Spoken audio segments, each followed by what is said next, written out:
어느 게 더 고귀한가?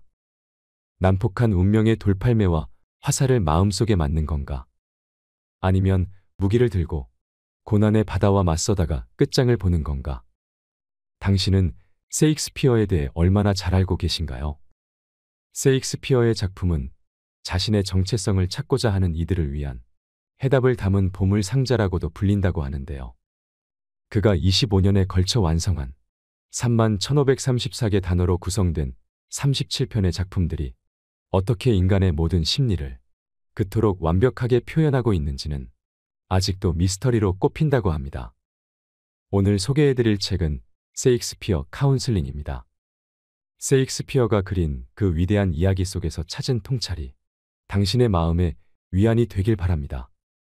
하는 일마다 족족 꼬인다면 일이 꼬인다는 표현 자체가 관점에 관한 문제라고 할 수 있습니다. 힘든 시기, 부당한 일련의 사고를 겪으면서 우리는 스스로 불행한 존재라고 생각합니다. 하지만 모든 것은 생각하기 나름입니다.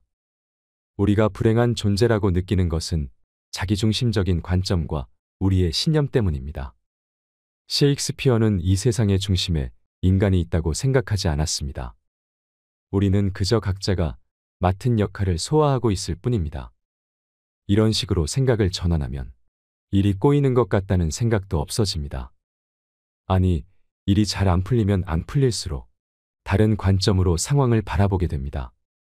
우리가 어떤 존재여야 하고 무엇을 이루어야 한다는 고정관념을 없애면 일이 꼬인다는 느낌을 받을 기준조차 없어지기 때문입니다. 심리학자 보리스 시릴릭은 오랫동안 회복력이라는 현상을 연구했습니다. 이 과정에서 그는 극도로 일이 잘 풀리지 않을 때 인간이 심리적으로 어떻게 반응하는지 관찰했습니다.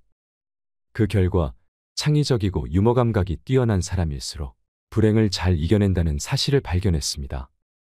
트라우마를 겪은 뒤에 이성을 잃거나 스스로 목숨을 끊는 사람도 있지만 이를 악물고 끈질기게 살아남는 사람도 있습니다.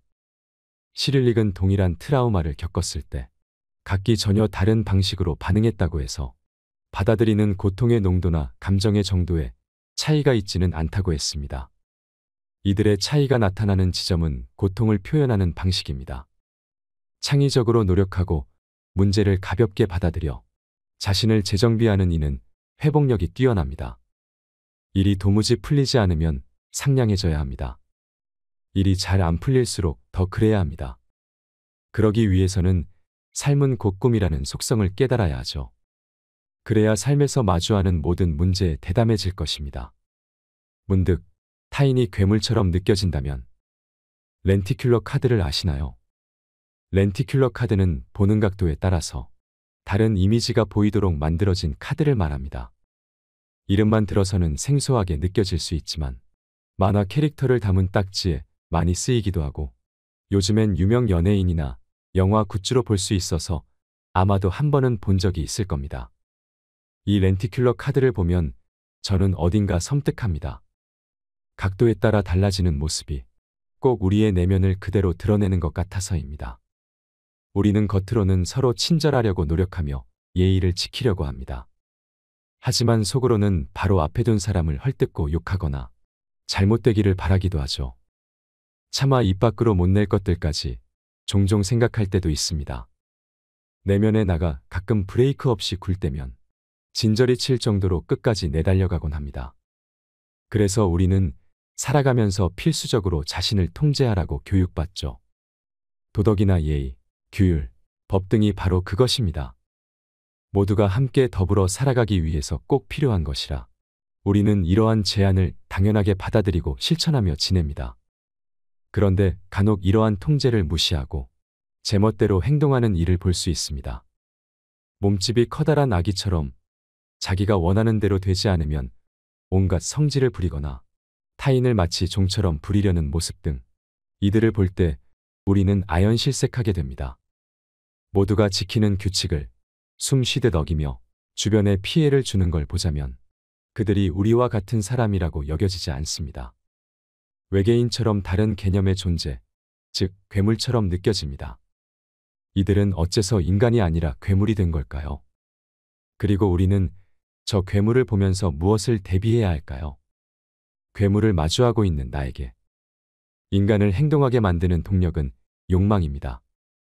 욕망이란 단어가 부정적으로 쓰이지만 사실 욕망으로 인해서 인간은 성장하고 더 나은 환경으로 나아갑니다.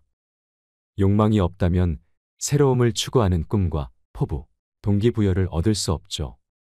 그래서 우리에게 필요한 것은 적절한 욕망의 통제입니다.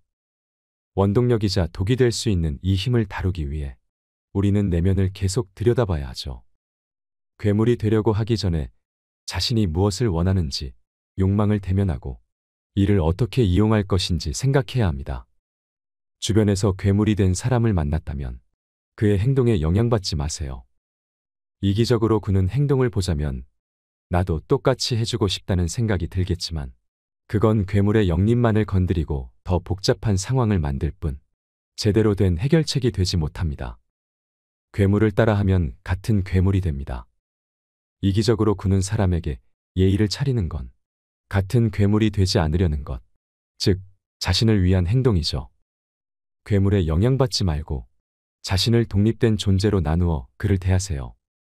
이미 괴물은 스스로 파멸해 가고 있으니 운명에 맡기면 될 것입니다. 평생 사랑하지 못할까봐 두렵다면 우리는 이기적 유전자를 가졌다고 합니다. 그래서 각자 자신의 생명과 번식을 첫 번째로 두며 모든 행동과 욕망의 근원이 다음 세대를 이어가기 위한 유전자의 프로그래밍을 바탕으로 한다고 말하죠. 하지만 우리의 행동 원리엔 DNA를 퍼뜨리는 것만 있는 건 아닙니다. 자기 자손이 아니어도 남을 위하고 이타적일 수 있는 동기, 바로 사랑이 있습니다. 사랑은 우리에게 큰 부분을 차지합니다. 한 인간의 태어남부터 성장, 활동, 죽음에까지 전생에 걸쳐 사랑은 산소처럼 빈틈없이 필요하기 때문입니다. 그런데 최근 이 사랑이 멸종 리스트에 올랐습니다. 너무나 빨리 변화하는 시대 속에서 이전의 가치는 의미를 잃고 수많은 새로움을 좇아야 하는 세상이 되었거든요. 적응만으로도 벅찬 지금 내 몸 하나 건사하기도 힘든데 남을 위하는 사랑이라니 참으로 요원해 보입니다. 물론 앞서 얘기했듯이 우린 사랑 없이 살아갈 수 없기 때문에 정말로 모든 사랑을 버리진 않았습니다. 하지만 후속 순위로 저만치 뒤로 미뤄지게 되었죠. 그래서 사랑이 부가 요소가 되었기 때문에 우리가 사는 현대는 수많은 외로움을 품은 시대가 되었습니다. 여기서 사람들은 겉으로는 그럭저럭 문제없이 사는 것 같지만 사실 속으로는 각자의 문제를 안고 살아가게 됩니다. 물질적 풍요를 누리지만 정반대로 정신적 정서적 결핍에 시달리는 우리는 이제 인간다운 행복이 무엇인지도 알기 어려워졌습니다. 삶의 소중한 가치도 혼란스러워졌죠. 그러니 이제야 조금씩 깨닫기 시작합니다. 사랑은 현실의 삶과 구별하지 않고 함께 다뤄야 했던 것을 말이죠. 사랑을 유예하는 나에게 사랑을 할 수 없을 거란 생각에 겁을 먹지 마세요. 자신의 마음을 제대로 파악하려 노력해 보세요. 너무나 외로워 누군가를 만나고 싶거나 연인에 관해 일체에 관심이 없다면 그 생각과 감정이 진심으로 자신의 신념에서 비롯한 것임을 파악해야 합니다.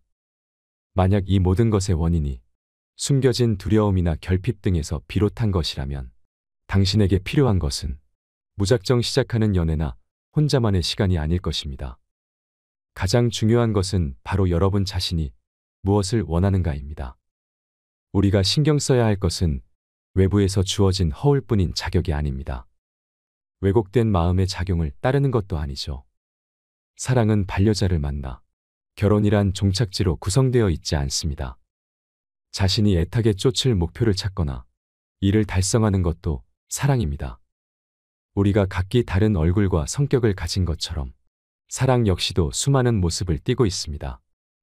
그 다양한 사랑을 단 한 가지의 형태에 억지로 맞추려고 했다니 당연히 힘들만 하죠.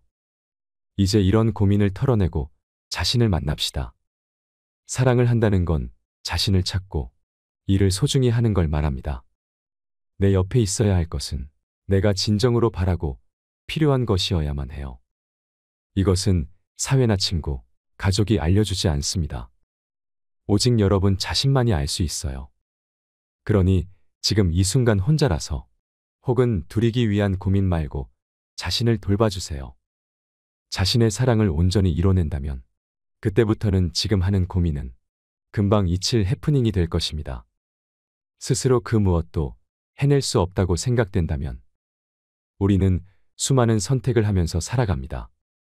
때론 그냥 혹은 고심 끝에 내리는 이 선택들이 모여 탄생과 죽음이란 두 점을 잇는 인생이 되죠. 이 무수한 선택을 어디 한번 한데 모아서 반으로 갈라봅시다. 수박을 자르듯이 이 큰 덩어리를 반으로 가른다면 선택은 좋아하는 것과 싫어하는 것으로 나뉘게 될 겁니다. 자, 이렇게 나뉜 선택을 상상해 보세요. 둘의 양은 비슷한가요? 아니면 어느 한쪽이 더 많나요? 싫은 것은 쉽게 나열할 수 있지만 좋은 것은 고민하며 헤아리고 있진 않나요? 싫은 것이 더 많다고 해서 걱정하지 않아도 됩니다. 무엇을 좋아하게 되는 건 사실 어렵습니다. 직접 경험해 보기 전까진 자기 취향을 알 수 없고 좋아하는 것을 찾는다 해도 시간이 지나면 시들해지기 때문입니다. 그에 반해 싫어하는 것은 무척 쉽게 찾을 수 있습니다. 엄격한 자격이 필요 없고 그냥 마음에 들지 않아도 될 수 있기 때문입니다. 어쩌면 우리가 싫어하는 게 더 많은 세상 속에서 살아가는 원인이 싫음은 편하게 얻어지는 것이지만 좋음은 깊은 고민과 노력이 필요한 것이기 때문인지도 모르겠습니다. 우리는 쉽고 편한 것에 잘 기댑니다. 그래서 인생의 선택 역시도 따로 주의를 기울이지 않으면 쉽고 편한 것을 위한 방향으로 나아갑니다. 우리에게 삶을 이끌어갈 수 있는 힘과 용기가 있다면 힘들고 불편한 길을 선택할 수 있습니다. 고난 뒤에 올 자신의 성취를 그리며 당장의 어려움을 이겨낼 수 있기 때문입니다. 그러나 아무런 기력이 없을 때, 삶을 헤쳐갈 마지막 마음의 힘마저 없을 때, 우리는 이 모든 안 좋음을 근본적으로 해결하기보단 최대한 쉽게 처리할 수 있는 것을 선택하게 됩니다. 회피나 부정부터 이 모든 것의 원흉을 몰아갈 수 있는 선택지, 바로 자신을 싫어하는 것입니다.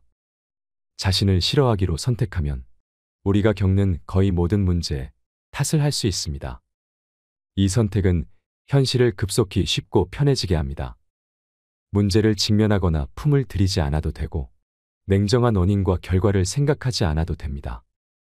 또한 자신에게 탓을 전가해도 나는 반박하지 않습니다. 오히려 순응하는 모습에 더욱 막다르고 싶은 마음이 들죠. 그래서 우리는 스스로를 비난하고 비하하는 것에 중독되어 갑니다.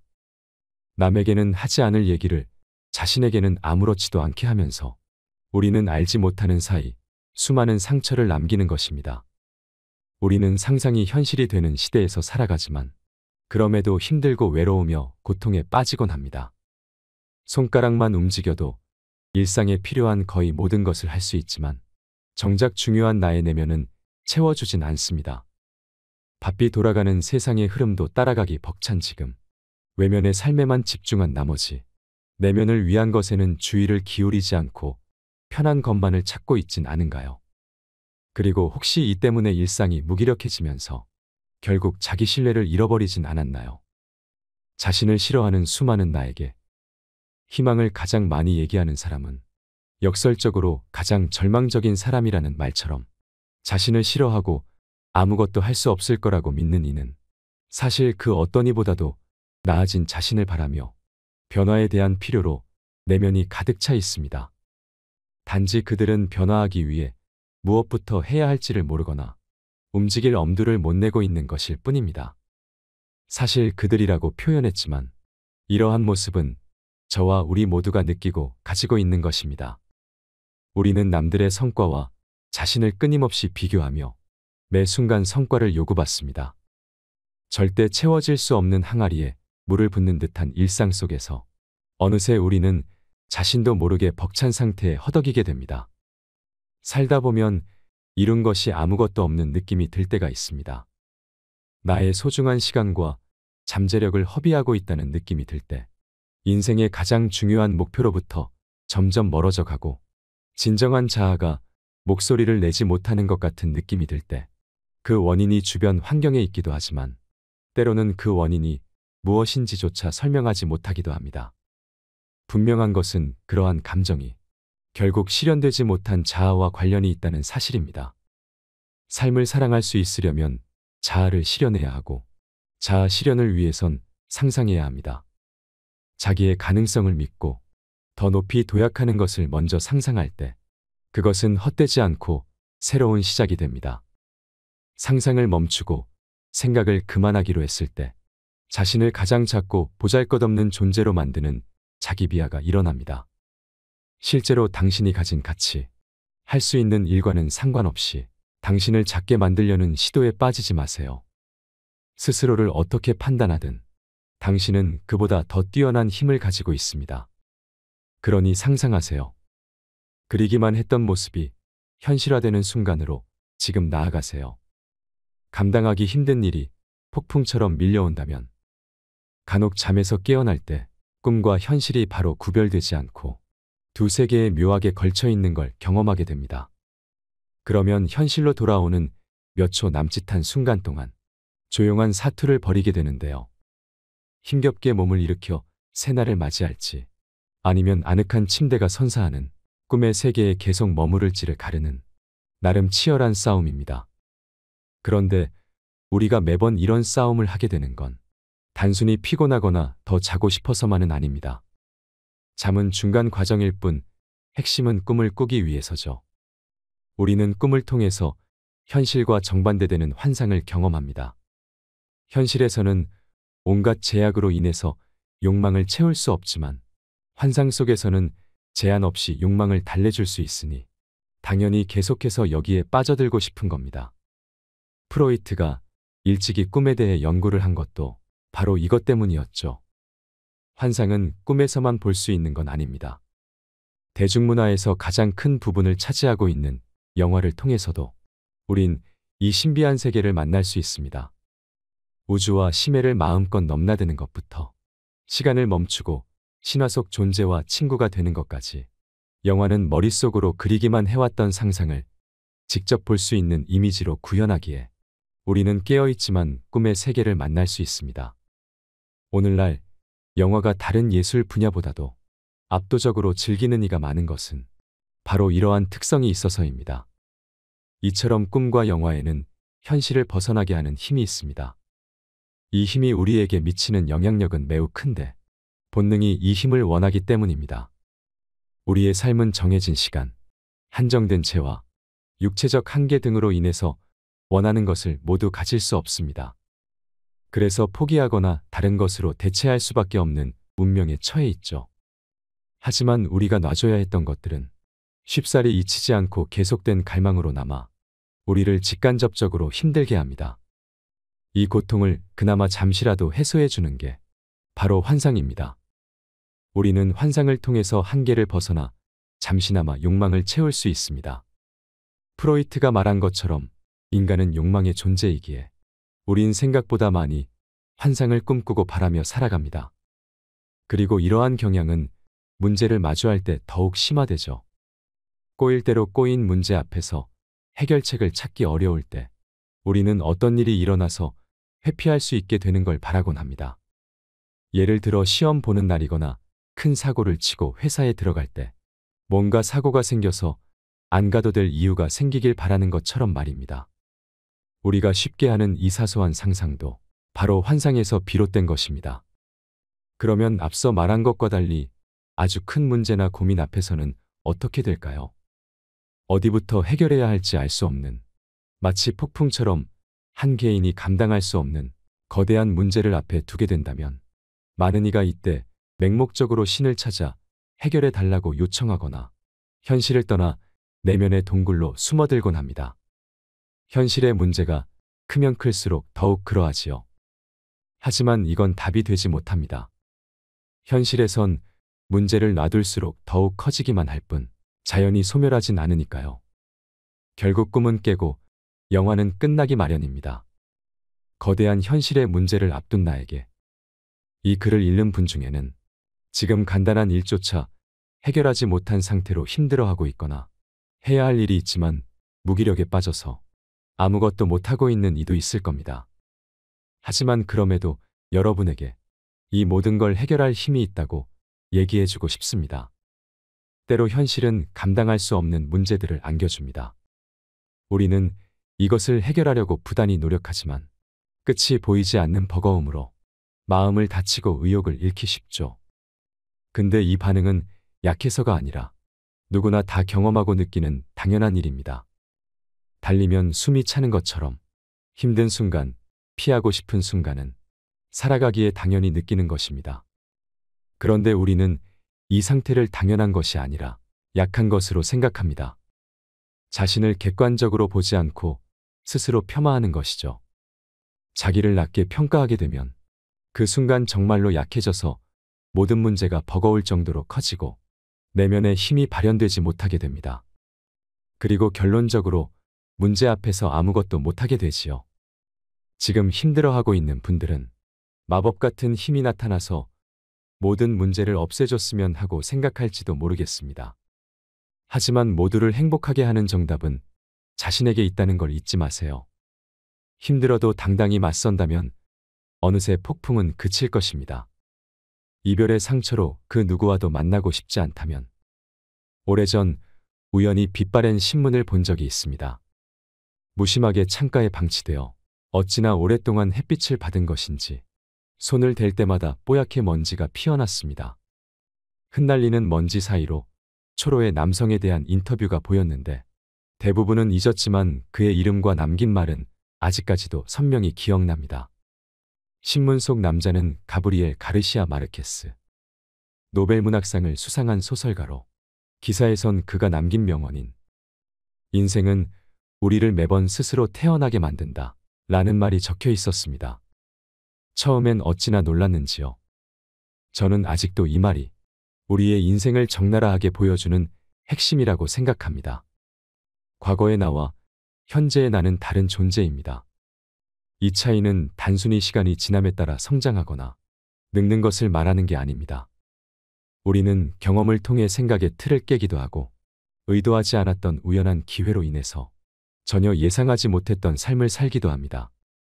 이러한 변화는 기존의 삶을 그대로 잇는다고 볼 수 없습니다.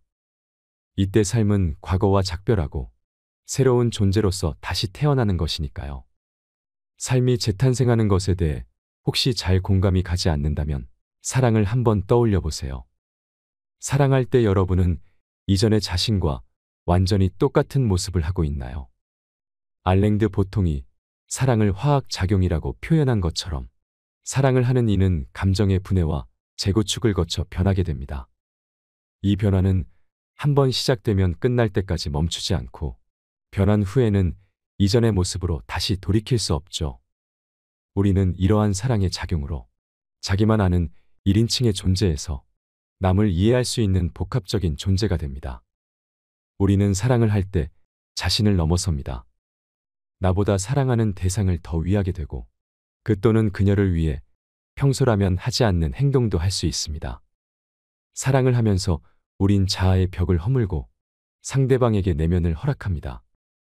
그리고 상대에 맞춰 내면을 변화시키죠. 이게 바로 사랑으로 재탄생하는 이유입니다. 사랑이라는 것은 새로움의 원동력이지만 안타깝게도 불변의 힘을 가진 것은 아닙니다. 사랑은 우리를 뜨겁게 달궜다가도 어느 순간 사라져 혼란스럽게 하니까요. 우리는 사랑이 사라지는 경험을 살면서 꽤 많이 합니다. 그리고 이때 우리는 큰 상처와 절망을 겪게 되죠. 사랑으로 인해서 내 존재는 변화하고 있는데 정작 그 변화를 만든 그와 그녀가 사라진다면 우리는 방향을 잃고 혼돈과 상실 속에 빠져버리게 되니까요. 사랑의 상처를 겪은 이들 중에는 이래서 사랑을 하지 않기로 마음먹기도 합니다. 그런데 사실 이러한 상처는 살면서 꼭 경험해야 합니다. 우리는 이 과정으로 인해서 가장 많이 성장하기 때문입니다. 사랑의 상처는 흉터로만 간직되지 않고 승화되어 우리에게 또 다른 자양분이 됩니다. 사랑 앞에 움츠려드는 나에게 사랑이라는 건 완성이 중요하지 않습니다. 그 사랑이 나에게 남기는 것, 그리고 그것으로 내가 어떤 모습이 될 것인지가 중요합니다. 이것을 깨달으면 더 이상 사랑의 상처가 두렵게 보이지 않을 겁니다. 사랑의 상처뿐만 아니라 우리가 겪는 모든 상처는 우리가 어떻게 대하는가에 따라 흉터가 될 수도 있고 승화되어 우리의 자양분이 될 수도 있습니다. 중요한 점은 우리가 상처받는 걸 두려워하지 말고 당당해지는 것입니다. 상처를 두려워하지 않을 때 우리는 그 상처를 자신의 뼈와 살로 소화할 수 있게 되고 보다 나은 존재가 될 것입니다. 인간은 사회적 존재이고 남과 엮이면서 성장하기에 상처를 언제까지나 회피할 순 없습니다. 영원히 밝은 낮은 없고 시간이 지나면 어두운 밤이 오는 것처럼 우리는 사랑의 밝은 면만을 원하지 말고 어두운 면도 포용하며 살아갈 수 있어야겠습니다. 삶에서 가장 어두운 터널을 지나고 있다면 삶이라는 건 때때로 너무나 가혹하게 몰아칩니다. 안 좋은 일은 한꺼번에 닥친다는 말처럼 우리가 정신 차리고 수습할 새도 없이 극단으로 밀어붙이죠. 이럴 때에 우리는 바람 앞에 갈대처럼 바깥의 작용에 수동적으로 흔들리게 됩니다. 그런데 잘 생각해야 합니다.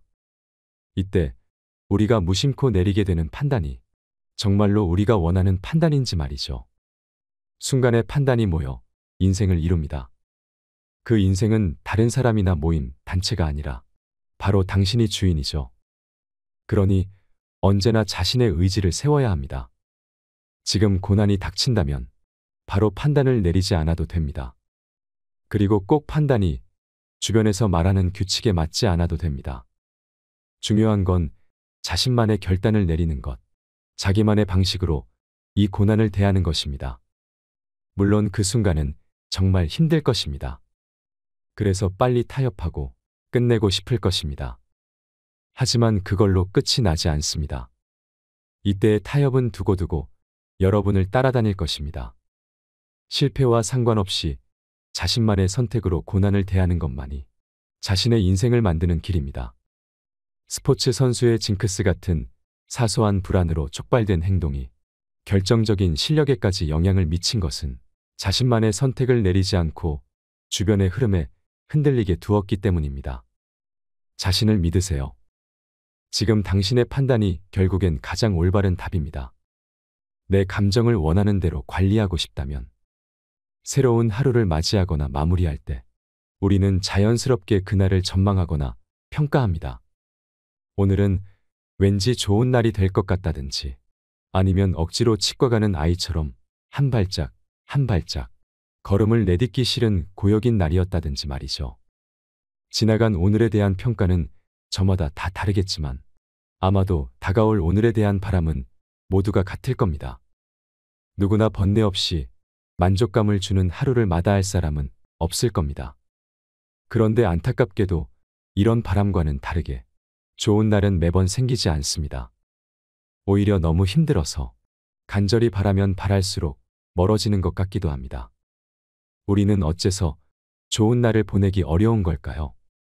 좋은 날을 위해서는 어떤 노력이 필요한 걸까요? 우리는 보통 좋은 날이 온다고 표현합니다. 마치 바깥에서 내부로 들어오거나 다른 곳에서 내게 다가오는 것처럼 인식하는데요. 하지만 좋은 날은 오는 게 아니라 만들어집니다. 어떤 황금 같은 기회나 운, 재화를 줘도 그걸 받는 사람의 마음이 불안하면 절대 행복할 수 없는 것처럼 행복함을 결정하는 건 바로 내 안에 있는 감정이기 때문입니다. 감정의 힘은 너무나 강력해서 어떠한 절망적인 상황에서도 포기하지 않는 힘을 주기도 하지만 반대로 평온한 상황임에도 정신을 차릴 수 없을 정도로 불안하게 만들기도 합니다. 그래서 우리는 이 감정을 다루는 법을 반드시 알아야만 합니다. 지금 나의 감정이 어떤지를 알아야 이를 다룰 수 있고 나아가 나의 현재와 미래를 이끌 수 있기 때문입니다. 감정을 제대로 다루기 위해선 어떻게 해야 할까요? 감정을 원하는 대로 다루는 방법은 스스로 돌아보기입니다. 내가 지금 어떤 느낌인지, 무엇을 원하는지 스스로를 되새기며 알아차려야 하죠. 내면의 외침을 아는 게 모든 것의 시작입니다. 흔히 욕망은 충족되지 않으면 계속해서 쌓이며 더 큰 욕망이 된다고 하는데 이건 반만 알고 있는 겁니다. 이 경우는 욕망을 무시했을 때를 말하죠.